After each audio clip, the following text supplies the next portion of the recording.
네, 안녕하십니까. 대전 유성을 출신 황정아 의원입니다.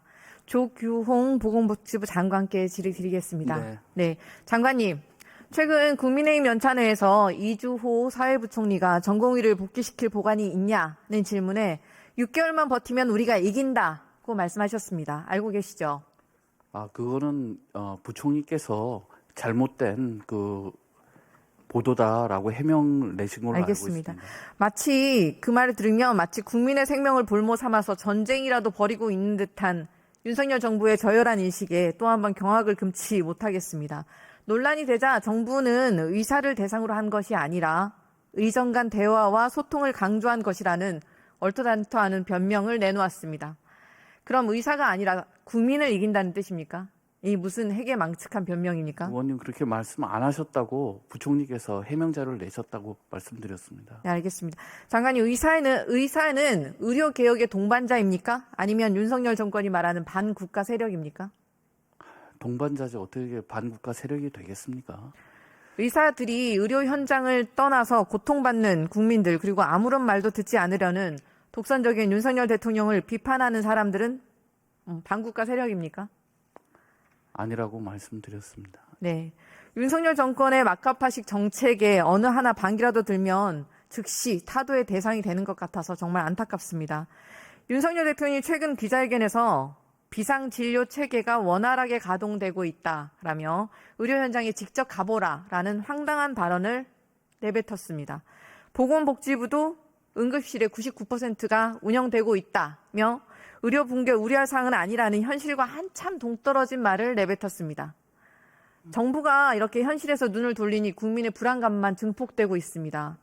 대통령실은 응급실 뺑뺑이 사망 증가가 근거가 없다며 국민의 분노에 기름만 끼얹었습니다. 장관님 혹시 의료 현장에 가보셨습니까? 예, 가봤고요. 대통령님께서 말씀하신 거는 여러 문제가 있지만 비교적 돌아간다 이런 말씀을 하셨고 현장에서 문제를 해결해야 된다는 취지로 말씀하신 걸로 알고 있습니다.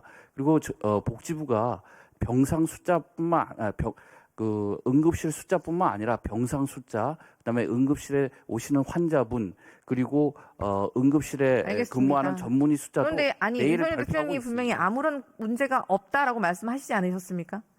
누가요? 윤석열 대통령께서 그런 취지로 말씀하신 걸로 아는 걸로 알고 취지를 이렇게 아니 거기도 여러 문제가 있다고 분명히 여러 문제가 말씀하셨... 있다고 말씀하셨죠. 네. 대통령실 주장처럼 우리의 불안감이 아무런 근거가 없는 것입니까?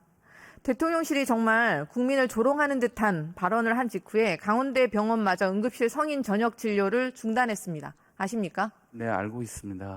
세종 충남대 병원도 건국대 충주병원도 야간이나 주말에 응급실 운영을 중단했습니다. 네. 예, 이대 목동병원은 매주 수요일 그리고 아주대 병원도 매주 목요일 응급실 운영을 제한한다고 합니다. 이런데도 문제가 없습니까?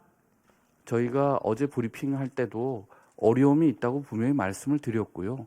정부가 최선을 다해서 중증 응급 환자의 진료 기능을 유지하겠다고 말씀드렸습니다. 네, 의료 현장에서 이렇게 비명이 줄줄이 터져 나오고 있는 거는 온 국민이 다 알고 있는 사실인데 윤석열 대통령과 정부는 어디 달나라에라도 살고 있습니까? 그래놓고 총리께서 의료대란의 책임이 그 시작이 전공의의 자리 이탈이라고 말씀하셨습니다. 어느 역대 정부도 하지 못할 망발입니다. 박민수 차관은 응급실 뺑뺑이가 일부 현장만의 이야기라는 말까지 꺼냈습니다. 일부 현장? 119 구급차가 뇌졸중 환자를 2차 병원에서 상급 종합병원으로 이송하려고 하지만 수속이 진행되지 않자 구급대원이 인근 병원이 다 안 돼서 전화 드린 것이라며 병원 측에 다급하게 항의하는 모습이 공개되었습니다.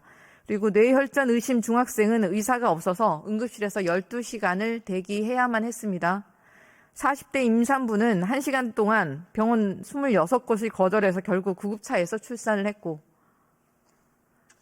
2살 아이가 응급실 뺑뺑이를 돌다 의식불명 상태입니다. 아기가 너무 위급하다고 절규하는데도 의료진이 없다고 진료를 거부당했습니다. 이런데도 느끼시는 바가 없습니까? 지금 네. 2살 아이가 의식불명에 빠졌는데 박민수 차관의 그 망언처럼 전화로 물어볼 정도였으니 경증입니까?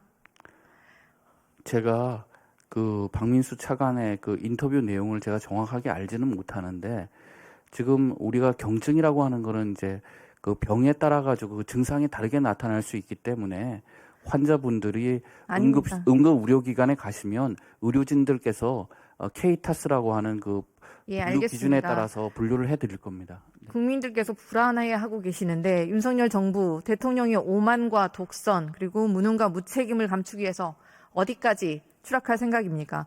2살 아이가 의식불명이라는 끔찍한 소식에 정말 분노만 침입니다. 의료 현장에 문제가 없습니까? 언제부터 대한민국 정부가 국민의 목숨을 담보로 베팅을 일삼는 도박꾼이 되었습니까? 지역에서는 배후 진료 위기로 환자들이 이미 권역을 넘나들면서 진료받는 병원을 찾아서 뺑뺑이를 돌고 있는 게 현실입니다. 의대 정원 증원이 본질적 대책이라는 영양가 없는 도돌이표 답변만 하면 의료 대란이 해결됩니까? 의원님, 그냥 응급실 부족 문제 묻지 않았습니다. 제가 질문 답하세요. 그냥 경증 환자를 응급실 못 오게 한다고 해결이 될 문제가 아닙니다. 그럼 지역에 병원이 없어서 어쩔 수 없이 응급실 찾아야 하는 환자들은 어떻게 합니까? 게다가 지자체가 각종 재난 예방과 복구에 드는 비용을 부담하기 위해 적립해둔 재난관리기금까지 활용하라는 지침을 내린 것으로 알려졌습니다.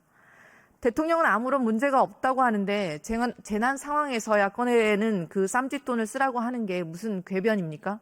지금 중앙안전대책본부를 운영하고 있는데 이 상황을 재난으로 간주한다는 게 왜 그렇게 무리한 그 규정이죠? 의료 재난, 사실상 재난관리기금을 쓰고 있는 것은 의료 재난 상태임을 인정하는 꼴 아닙니까? 그래서 저희는 재난 단계를 심각 단계로 올렸고 그러면 재난 운영하고- 상황에 대통령이 그렇게 속편한 소리만 하고 있어서야 되겠습니까? 국민의 목소리를 무시하고 국회 중재안까지 짓밟고 있는 윤석열 정부의 독선과 오기가 끝이 없습니다. 과학적 근거도 없는 2,000명 묻지마 증언, 그 배정이조차 누가 참여했는지, 그리고 어떤 근거로 배정을 했는지, 회의 자료들까지 파기에 가서 감춘 그 독재 정책, 밀실 행정 아닙니까? 의원님, 어떤 국민이 이런 정부와 정책을 믿고 따르겠습니까? 게다가 질병청이 지금 최근 코로나19 재유행이 정점을 지났다고 발표했습니다. 지금 개학 시즌이고 곧 추석 연휴도 있습니다. 하순의 코로나19 바이러스 농도가 전주 대비 마이너스 3%포인트라고 발표를 했는데 실상 검출률은 여전히 40% 수준입니다. 알고 계시죠? 네, 뭐 검출률의 정확한 수치는 제가 기억하지 못하고 있습니다. 절대량으로 이전 대비 10배 이상으로 훨씬 높지 않습니까? 말로만 괜찮다 하고 말을 하면 위기가 사라집니까? 의료 현장에서 응급 환자가 몰리는 추석 연휴에 코로나19 유행까지 겹치며 의료 대란이 더 커질 거라는 우려가 속출하고 있습니다. 그렇지 않습니까? 의원님, 그건 질병청장한테 한번 질문해 보시죠. 그 환자 수나 입원 수가 확연히 감소되는 것은 사실입니다.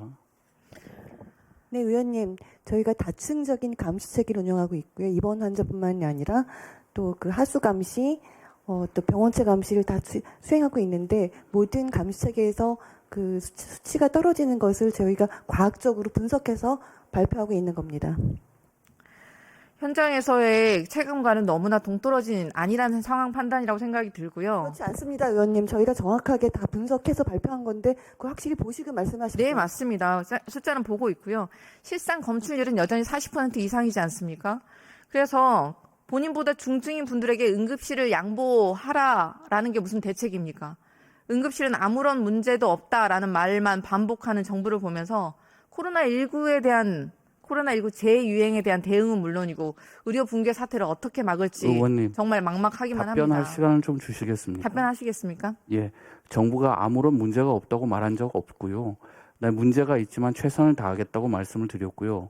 그다음에 아까 과학적 근거가 전혀 없다고 했지만 고등법원 판결문을 보면 충분하지는 않지만 절차적 타당성과 합리적 근거를 가지고 있다고 판결을 했습니다. 그렇게 일방적으로 말씀하시면은 국민들이 오해하실 수 있습니다. 아닙니다.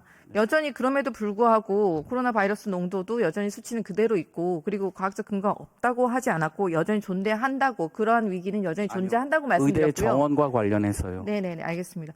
대통령은 본인의 오만과 독선을 고치기는커녕 추석 의료 특별대책에 만전을 기해라라고 유체이탈 화법에 지시만 내리고 있습니다.